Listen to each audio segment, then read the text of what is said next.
বাংলাদেশি সনাতনী। এখানে দাবি দিয়ে বলতে পারবো আমি না কোনো আওয়ামী লীগের দালাল, না কোনো স্বৈরাচারের দালাল, না কোনো রাজনৈতিক পরিচয় বহন করি, না আমি ভারত থেকে গঙ্গার জলে বাংলাদেশে ভেসে এসেছি। আমার জন্ম এই বাংলাদেশে এবং আমার মৃত্যু হবে এই বাংলাদেশে। আজকে আমরা এই শহীদ মিনারে আমাদের 8টা দফা নিয়ে এসেছি। আপনারা সকলেই জানেন ইতিমধ্যে যে 9 তারিখ থেকে আমাদের বাংলাদেশে সার্বজনীন দুর্গাপূজা হবে।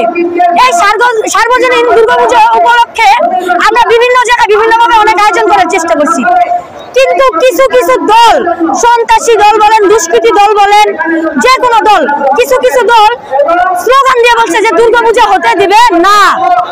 এই যে দুর্গাপূজা হতে দিবে না ওনারা স্লোগান দিচ্ছে, এরপর বিভিন্ন জায়গায় প্রতিমা ভাঙচুর করছে। এই সব কিছু এই দেশে আমাদেরকে সংখ্যালঘু ভেবে বৈষম্য করা হয়। আর যেহেতু আমরা সংখ্যায় কম এবং আমাদেরকে সংখ্যালঘু ভাবে, তাই এই সংখ্যালঘুদের 8টা দাবি আমরা তুলে ধরেছি। আর এই 8টা দাবি অন্তর্বর্তীকালীন সরকারের কাছে আমরা চেয়েছি তিনি যথাসম্ভব পূরণ করুন। আজকে এই শহীদ মিনারে এই লং মার্চ টু ঢাকা সনাতনীদের এই আহ্বানটা করার মূল উদ্দেশ্য হচ্ছে সামনে যে আমাদের দুর্গাপূজা রয়েছে, সেই দুর্গাপূজায় আমরা যে নিরাপত্তাহীনতায় ভুগতেছি, সেই নিরাপত্তাহীনতায় যাতে আমরা না ভুগি, তিনি যাতে আমাদেরকে সঠিক পরিমাণে নিরাপত্তা দেন এবং এই নিরাপত্তার জন্য সুরক্ষা আইন ব্যবস্থা করেন। আর তাই জন্যই আমরা আজকে এই শহীদ মিনারে এসেছি আমাদের 8টা দাবি নিয়ে। আমাদের 8টা দাবির প্রথম দাবি হচ্ছে যে আমাদের সংখ্যালঘু কমিশন গঠন করতে হবে। সংখ্যালঘু কমিশন গঠনের পাশাপাশি সংখ্যালঘু সুরক্ষা আইন দিতে হবে। এরপর আমাদের যে দেবোত্তর জমিগুলো রয়েছে, মন্দিরের বিভিন্ন জমিগুলো রয়েছে, যা আগে স্বৈরাচার সরকার বা মুক্তিযুদ্ধের 53 বছর ধরে যেগুলো অন্যান্য মানুষ ভোগ করেছে, নিজের জোর দিয়ে ক্ষমতা দিয়ে ভোগ করছে, সেই সম্পত্তিগুলো আমাদেরকে ফিরিয়ে দিতে হবে। বিভিন্ন বিশ্ববিদ্যালয় এবং কলেজে আপনারা দেখতে পাবেন যে প্রতিটা ধর্মীয় উপাসনালয় রয়েছে, তাদের প্রার্থনার জায়গা রয়েছে, কিন্তু আমাদের সনাতনীদের জন্য কি রয়েছে? শুধু ঢাকা বিশ্ববিদ্যালয় বাদে বা জগন্নাথ হলটা বাদে অন্য কোনো বিশ্ববিদ্যালয়ে দেখবেন সনাতনীদের জন্য উপাসনালয়ের জায়গা নেই। এই সনাতনীদের উপাসনালয়ের জন্য প্রতিটা বিশ্ববিদ্যালয়ে একটি নির্ধারিত কক্ষ দিতে হবে, প্রতিটি কলেজে একটি নির্ধারিত কক্ষ দিতে হবে। এই যে দাবিগুলো, আপনারা কেউ বলতে পারবেন না এই দাবিগুলো অযৌক্তিক বা অন্যায্য। প্রতিটি দাবি ন্যায্য দাবি এবং যৌক্তিক দাবি।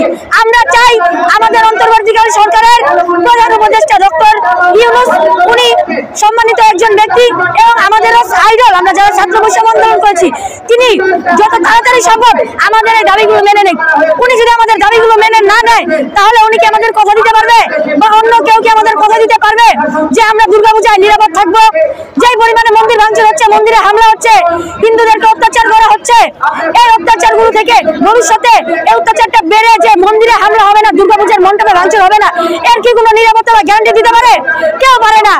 তাই সামনে যে 9 তারিখ দুর্গাপূজা রয়েছে, সেই দুর্গাপূজার আগে উনি আমাদের এই দাবিগুলো যাতে বাস্তবায়ন করেন, তাই আমরা আজকে এই লং মার্চ টু ঢাকা সমাবেশটা আয়োজন করেছি। আমাদের নিরাপদ নিয়ে আমাদের কোনো ধর্মীয় অনুষ্ঠান আমরা পালন করতে পারি না। আর হলো যৌথ বাহিনীর বিষয়টা, আজকে যেইভাবে আমাদেরকে যৌথ বাহিনী পাহারা দিচ্ছে, এতদিন কেন আমাদেরকে এইভাবে পাহারা দেয় নাই? ওনারা যদি আমাদেরকে এতদিন এভাবে পাহারা দিত, গত 5-6 আগস্ট থেকে যেভাবে ভাঙচুর হচ্ছে, হামলা হচ্ছে, আমরা নির্যাতনের শিকার হচ্ছি, তখন যদি এই যৌথ বাহিনী আমাদেরকে পাহারা দিত, তাহলে আজকের এই সমাবেশ হতো না, আর ওনাদের এত কষ্ট করে পাহারা দিয়ে সবাইকে দেখাতে হতো না। আজকে পাহারা দিচ্ছে, কিন্তু এতদিন কোথায় ছিল? আজকে আমরা আন্দোলন নিয়ে এসেছি, তাই তারা পাহারা দিচ্ছে। আমরা চাই এই পাহারাটা ওনারা সবসময় দেবে।